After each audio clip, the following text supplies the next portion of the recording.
Praise the Lord. இன்றைக்கான வார்த்தையை பார்க்கலாமா? லூக்கா 14:11 தன்னைத்தான் உயர்த்துகிறவன் இவனும் தாழ்த்தப்படுவான், தன்னைத்தான் தாழ்த்துகிறவன் உயர்த்தப்படுவான் என்றார். இன்னும் இந்த வசனத்தை கொஞ்சம் டீட்டெயில்டாக பார்க்கலாமா? யாக்கோபு 4:6 ஆதலால் தேவன் பெருமையுள்ளவர்களுக்கு எதிர்த்து நிற்கிறார். என்னவங்க? தேவன் பெருமையுள்ளவர்களுக்கு என்ன பண்ணுறாரு? எதிர்த்து நிற்கிறாரு.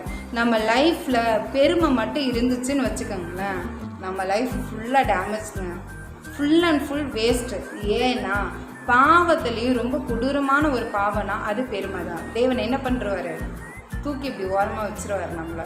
நம்ம என்ன தான் அவருக்கு பிரியமாக பைபிள் படித்து ஜெபம் பண்ணி என்ன தான் அவரோட ஊழியத்தை நம்ம செஞ்சாலும் அவர் என்ன பண்ணுறாரு?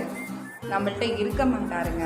என்கிட்ட இது இருக்குது, என்கிட்ட அது இருக்குது, என்கிட்ட பணம் இருக்குது, என்கிட்ட வசதி இருக்குது சொல்லி நம்மளுக்கு என்னங்க கிடைக்க போது? மற்றவங்கள்ட்ட பேசுகிற விதமாக இருந்தாலும் சரி, நம்ம மைண்ட் அளவில் நினச்சாலுமே சரி, அப்படி ஒரு கேரக்டர் நம்மள்கிட்ட இருந்துச்சுன்னா தயவு செஞ்சு அடியோட இன்னியோட அழிச்சிருங்க அந்த கேரக்டரை.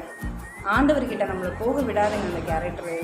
நம்ம ஆண்டவருக்குள்ளே இருந்தாலுமே அது வேஸ்ட்டு தாங்க. ஆண்டவர் நம்மள்கிட்ட இருக்க மாட்டார். இந்த வசனத்தை நான் முதல்ல படிக்கிறப்ப நான் ஒரு விஷயத்தை நினச்சி பார்த்தேன். ஆண்டவர் இந்த உலகத்தை படைச்சாரு, நம்மளை படைச்சாரு. எவ்வளோ ஒரு சர்வ வல்ல தேவன் அவர். அப்படிப்பட்டவர் நம்மளோட பாவங்களை மன்னிக்க இந்த உலகத்தில் பிறந்தார். எங்கெங்க பிறந்தார்? அவர் மாட்டு தொழுவத்தில் பிறந்தார். அவர் நினச்சா, அவர் யாருங்க? அவர் கடவுள். அவர் எப்பேற்பட்ட சர்வ வல்ல தேவன் அவர். அவர் நினச்சா அரசர் வாழ்க்கை வாழ்கிற மாதிரி அவர் வாழ்ந்துட்டு போயிருக்கலாம், அவர் பிறந்திருக்கலாம். எப்படிங்க வாழ்ந்தார்? எப்படிங்க பிறந்தார்? அவர் தன்னை தாழ்த்தினாருங்க. மாட்டு தொழுவத்தில் பிறந்தார். ஒரு சாதாரண ஒரு வாழ்க்கையை வாழ்ந்துட்டு போனார். ஒரு கடவுளே, தேவனே அப்படி இருந்தப்ப நம்மளுக்கெல்லாம் ஏங்க பெருமை? நம்மளுக்கெல்லாம் ஏன் ஆணவம், பெருமை?